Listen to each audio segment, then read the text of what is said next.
Today we're going to dissect a statistical topic rather than a medical study. As requested by this highly unscientific Twitter poll, let's talk propensity scores. What form of statistical magic can take an observational study and turn it into a randomized trial? Well, the magic of wishful thinking. I've become a bit skeptical about propensity scores of late, but full disclosure, I engaged in some propensity score matching in my youth. The problem that propensity scores try to solve is ubiquitous in medical research. You want to know if an exposure causes a certain outcome, but all you have is observational data. As an example, let's say you want to know if marijuana use leads to depression. The raw data shows a clear association. People who smoke pot are more likely to become depressed, but your skeptical brains must be wondering, wait a second, maybe people with certain traits that lead to depression might decide to use marijuana. The raw evidence might be good enough for your local senator, but not for us. Now, we can identify all sorts of factors that are associated with pot smoking, things that affect your propensity to smoke pot. Being male, being white, and smoking tobacco were all strongly associated with pot use in this study, which by some coincidence addresses the very issue we're discussing.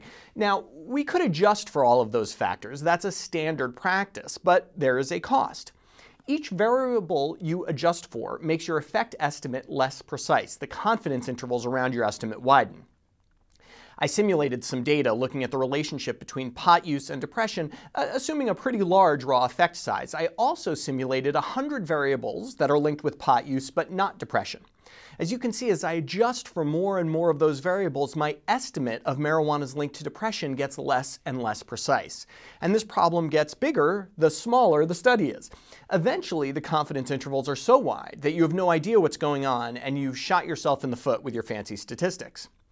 Okay, so instead of multivariable adjustment, you build a propensity score. A propensity score is a single number that integrates all the factors associated with exposure. It allows us to take those 100 variables and condense them into a single variable that gives the probability that you are a pot smoker. We can use that single variable to avoid paying the statistical price of adjusting for 100 things.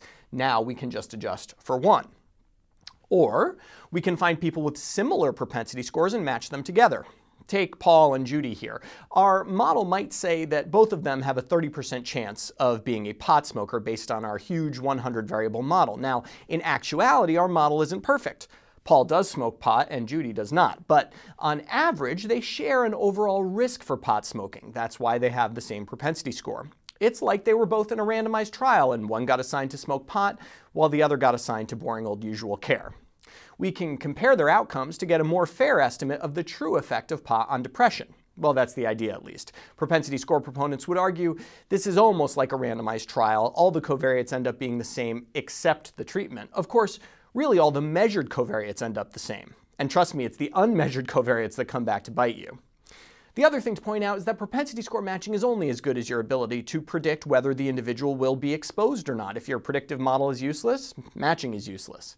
And paradoxically, if your prediction model is too good, propensity matching doesn't work either. Imagine you can perfectly predict who will be a pot smoker and who won't. Well, then there isn't anyone to match. All the people you predict smoke pot do smoke pot, so there's no comparison group.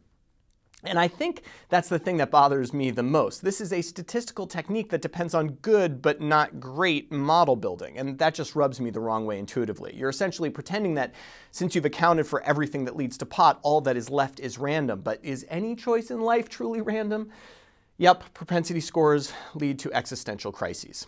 In the end, I've come around to two conclusions. First, I'm not convinced propensity score techniques offer you much more than multivariable adjustment, except in certain situations where it seems a little like cheating. And second, randomized trials are like New Haven pizza. We can try all we want to approximate them, but nothing is really as good. For MedPage Today, I'm Perry Wilson.